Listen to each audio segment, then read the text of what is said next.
মেঘনা নিউজে স্বাগতম। রাজধানীর রাজনৈতিক অঙ্গনে আবারও সরব উপস্থিতি। ঢাকার গুরুত্বপূর্ণ সংসদীয় এলাকা ঢাকা 17-এ আয়োজিত এক বিশাল নির্বাচনী শোডাউন ঘিরে সৃষ্টি হয়েছে আলোচনার ঝড়।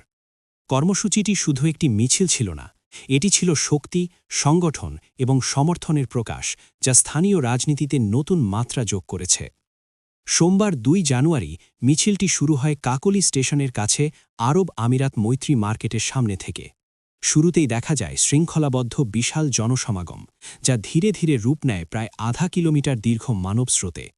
এই মিছিলে অংশ নেন গুলশান, বনানী এবং বাড়িধারা এলাকার বাসিন্দারা, যাদের অনেকেই ব্যবসায়ী, দোকানদার এবং কর্মজীবী মানুষ। অংশগ্রহণকারীদের উপস্থিতি কর্মসূচিটিকে দেয় সামাজিক ও অর্থনৈতিক বিভিন্ন শ্রেণীর প্রতিনিধিত্বের চিত্র। এই শোডাউনে বিএনপির ভারপ্রাপ্ত চেয়ারম্যান তারেক রহমানের পক্ষে সমর্থনের বার্তা স্পষ্টভাবে তুলে ধরা হয়। নেতৃত্ব দেন নির্বাচন পরিচালনা কমিটির প্রধান সমন্বয়কারী বীর মুক্তিযোদ্ধা আব্দুস সালাম, যুগ্ম সমন্বয়কারী ফরহাদ হালিম ডোনার এবং চেয়ারপারসনের উপদেষ্টা নাজিমুদ্দিন আলম। মিছিলটি এগিয়ে যায় মহাখালী হয়ে আমতলীর দিকে, যেখানে সংক্ষিপ্ত সমাবেশ অনুষ্ঠিত হয়। বক্তব্যে সালাম বলেন, এই দীর্ঘ মিছিল মানুষের আগ্রহ ও সমর্থনের প্রতিফলন। তিনি দাবি করেন, বাংলাদেশ জাতীয়তাবাদী দল বিএনপি জনগণের অঙ্গীকার রক্ষায় বিশ্বাসী এবং তারেক রহমান দেশের নিরাপত্তা ও শান্তিপূর্ণ পরিবেশ নিশ্চিত করতে কাজ করবেন। সমাবেশে রাজনৈতিক সতর্কবার্তা উঠে আসে। বক্তারা অভিযোগ করেন, কিছু পক্ষ বিভ্রান্তি ছড়াতে পারে, এমনকি অবৈধভাবে ভোট প্রভাবিত করার চেষ্টা করতে পারে।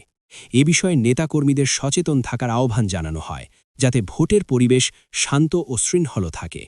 তবে উত্তেজনাপূর্ণ রাজনৈতিক পরিবেশের মধ্যেও ছিল মানবিক দিক।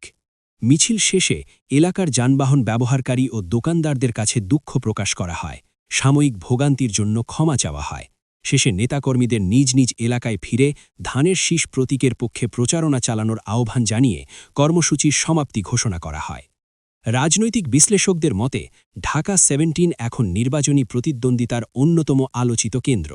মাঠের জনসমাগম কতটা ভোটের ফলাফলে প্রভাব ফেলবে তা জানতে অপেক্ষা এখন নির্বাচনের দিন পর্যন্ত। মেঘনা নিউজের সাথেই থাকুন, ঘটনাস্থল থেকে বিস্তারিত ও বিশ্লেষণ ভিত্তিক প্রতিবেদন নিয়ে।